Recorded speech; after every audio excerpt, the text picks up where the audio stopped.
Hello, my name is Jonathan. My name is Ben. We're here with Prowl Radio, and we are interviewing Cheem. This is for our interview segment, Talk to Me. For starters, if all you guys could go around and introduce yourselves and what you play in the band. I'm Sean. I play drums. I'm Sky. I play guitar and I sing. I'm Sam, and I sing. I'm Prince. I play the bass. I'm Gabe. I play guitar and Pro Tools. Can't forget about the Pro Tools. All right, Jonathan, you want to start us off here? Yeah, so for starters, you guys have a very unique sound that I haven't heard from any other just sort of like DIY band ever in any scene. Very, as you know, self-described new pop, which I think is perfect for it. How exactly did you guys go about sort of crafting that sound, especially with your album Guilty Pleasures? I think it's kind of like a result of all of us having a very diverse like listening palette, you know? Like none of us really confines our musical enjoyment to like a specific genre or even like kind of realm of genres. Like, you know, we have a lot of appreciation for stuff that involves no traditional rock instruments or like songwriting whatsoever. So over the years playing with a lot of rock bands, it's like, you know, it's cool. They do it well. But I feel like we could do better if we did some different stuff and brought in other elements. And so it's been a slow progression away from being a more typical rock band towards the new pop sound. And like every album we find new ways to incorporate stuff that we're getting into. So yeah. We all listen to a whole bunch of different artists, but where our tastes like overlaps, that is kind of where Cheem is birthed out of. Yeah. Yeah, I mean, for example, like we have like metal background on the drums. We have more R&B, jazz background with like me and Nate. Pop stuff with Sam. More punk stuff with Sky. So, and electronic stuff. So, yeah, it's just a melting pot. So are there any other bands, whether new pop specifically or just comparable in the sound that you're going towards, that you want to shout out or that have influenced you or that you've influenced? Well, one that actually does come to mind is, especially with like our older sound, is Origami Angel. They definitely are a band that really likes to twist punk music, and with all of their influences, like we know like Ryland's like really into like the Bare Naked Ladies and like 90s like pop music, and like has like a very clear twist in their influences there with like current like punk. Any others? The other one that I thought of immediately was a band from Florida called Flagman. They're also kind of they're more in like the metal spectrum of things. A lot of people compare them to Primus, but you know they're a lot younger and doing it fresh and originally. So they sort of have some crossover with us in terms of like younger DIY-ish artists that are. Yeah, we caught them at Fest. Yeah, we caught them at Fest last year, and it was absolutely fantastic. Another one that comes to mind is another Baltimore band called Nightlife. They're really good at mixing like all of their influences between like swancore and R&B and pop music, and they are definitely like a band that I see myself in because they do a very similar blend of things as us. And one more. I'm wearing their hoodie right now, but Crybaby is a really cool band. A lot of it's almost like there's very little rock influence actually. They've almost been working more of it into their sound recently than when they started, but phenomenal production, and it translates very well live. They're doing something new. I've never seen their kind of music at the kind of shows we play, so very refreshing. So for this next question, this one's all for all you guys individually. What are some albums or some bands that really inspire you guys as musicians? We would be remiss to not credit 311 in our sound.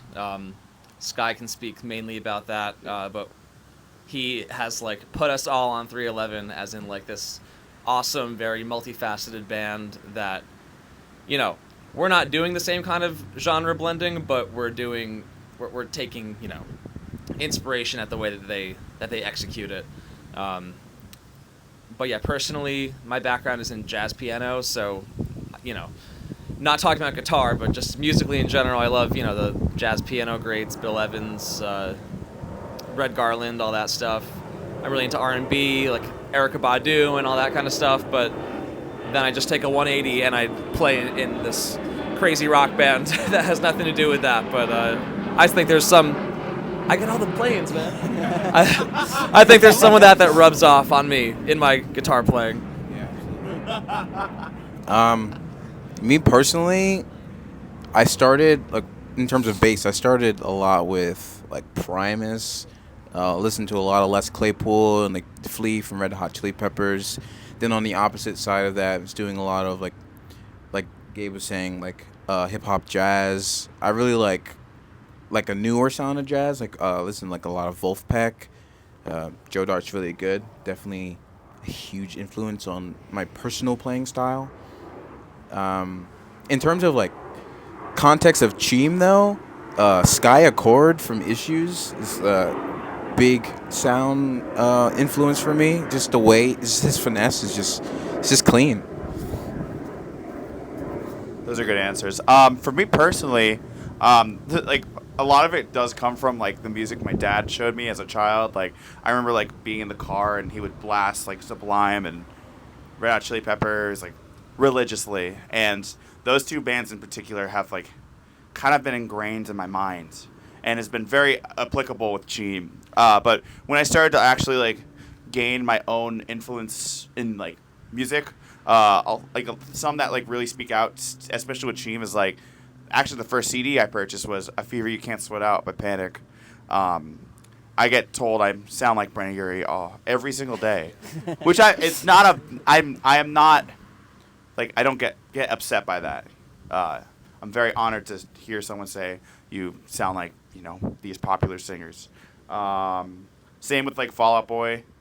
A lot of like mall emo, because I think, like, with, like, that genre of emo is, like, when you really start to see, like, R&B kind of mixed in with a lot of punk music, and that really took a toll on me as a child. I suffered greatly. True, it's true. And then, yeah, like, Frank Ocean was a big influence for me getting older, so yeah. Growing up, I listened to a lot of metal, like progressive metal. So, like, Tool really made me fall in love with the drums. From there, I found bands like Isis, Porcupine Tree, Intronaut, Mastodon, and was really, really into them, like, through college. And then, like, kind of once I joined Cheem, I started getting more into, like, indie stuff, which is still, like, more of what I listen to. Like George Clanton, Porches, you know, The Garden. What? Slow Pulp's really, really good. Men I Trust, you know, just, like, more, like, groovy stuff like that. Yeah. But what I was saying, you can, like, really see, like, the diversity in, like, our interests as a band and how they all come together. Sky is no exception. Yeah, I mean, my like 3, like, albums that I had on repeat as a kid were ABC by the Jackson 5, No Strings Attached by NSYNC, and Enema of the State by Blink-182. Once I got to, like, elementary school, I got really into Linkin Park, their first 2 albums, and that was, like, obviously huge for our sound. And then on the rock side, like, getting introduced to bands like, you know, Descendants, Fugazi, like, the punk side was cool. And then getting more into hip-hop, because I rap in the band. Like, I think 36 Chambers by Wu-Tang and, like, Earl and Doris, which are, like, his first, Earl Sweatshirt's first 2 albums, those were pretty formative for me as a rapper. So, yeah. So I want to touch on that last part about kind of the more rap influence, because that is something that has been slowly creeping its way into your sound, and I think has really gone full force on Guilty Pleasures. So the combination of rap and rock is something that was pretty big a couple decades ago. Bands like Limp Bizkit and Rage Against the Machine that were doing that kind of thing. As that has kind of faded out of the mainstream, what inspired you to implement that into your sound? Trends come back every 20 years, so it looks like we're right on time, actually. Exactly. We're trying to catch that wave as it's starting, right? Savvy investors. Yeah. Exactly. We bought in early. No, I mean, I don't know. I'd been making beats and, like, writing raps on the side of the band for a long time. And as we slowly started incorporating other genres and groovier beats, it was like one of those things where it's like, well, you know what? I'm not that good of a singer. So, like, maybe I could just rap in the band. And, you know, I think we reached the point. It was around the time we put out our mixtape Cheem TV, where it was like, can we swear? Yeah. We were like, fuck it, let's just like put rap in, and it just at first it was like a little weird to navigate, but now we've kind of smoothed it out to a point where it's pretty sweet. And like I don't know, it's not something I see us stepping away from anytime in the future, because it's so much more fun to try and incorporate like hip hop and like, you know, just outside of rock elements into rock, because it keeps things fresh instead of just trying to write a rock song that emulates other rock artists. You know, trying to write a rock song like right now in my head I'm trying to work on something that's like, it's like a club beat, like a Back That Ass Up meets like a Millie, but like for our band. So like that is that kind of shit where it's like, you know, I wanna keep incorporating new things that people don't get to hear at these kind of shows, but like coming from a band that's loud and punk and, you know, has guitars and all that shit. I will say I like live for that moment in our set when like we're playing like a really like heavier fast punk beat, and then it just like switches on a dime to a hip hop part. I love being able to finesse that. Yeah, to comment that it's like the crowd's just like going crazy, and they're like, "What?" I'd also like to comment like, I know that a lot of people are probably turned off by the rapping in our band, especially where we come from, which is like the emo punk scene. But we do not care. We don't care. It's No just fucks. like we felt like it was right for our sound, and you know we're just gonna go with it because we believe in it. I will say, if you're looking to rap in a band, if you don't actually like listen like real like hip hop music on the side, like don't do it. Don't. You'll sound corny, I promise. Like you have to actually come from a place of like appreciation and like respect for the genre. Like if you're gonna just like be like, I bet I could write a rap, you'll learn very quickly you can't. Like it took me years of doing it without being in the band to even get to a point where I was like remotely felt comfortable doing it in a public setting and like showing it to people as part of a rock band, because it's already a risk to take combining those two to begin with. Awesome. One more question for y'all. So sort of going back to sort of Guilty Pleasure specifically, how exactly did you guys go about making that entire record? What exactly is your like collaborative process as a band to make music together?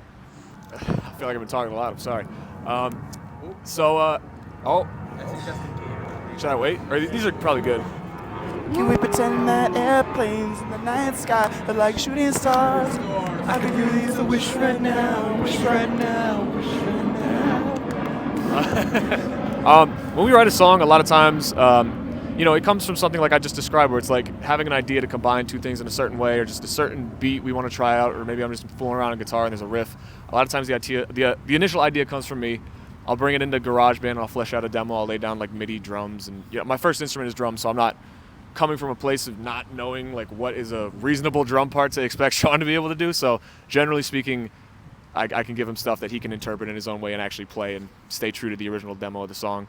I'll lay down all the auxiliary elements. Those usually end up in the final thing. And then, once there's a demo that I'm like, okay, this is a final song, I can bring it to the band, and then everybody puts their spin on it and makes it even better. And yeah, a lot of times I need help with melodies. I'll send the demo to Sam. Sam will write me something back. I'll spin some lyrics over it, and yeah, that's how we get a song. I will say that Sky just leaked a big Cheem secret that he actually comes up with most of the drum parts for Cheem. But I will say, I don't like the fills, though. No, you don't write the fills, but there have been many, many times, especially within the past several years, that I will listen to one of your demos that I'm supposed to record, and I will say, holy shit, this sounds like I wrote it.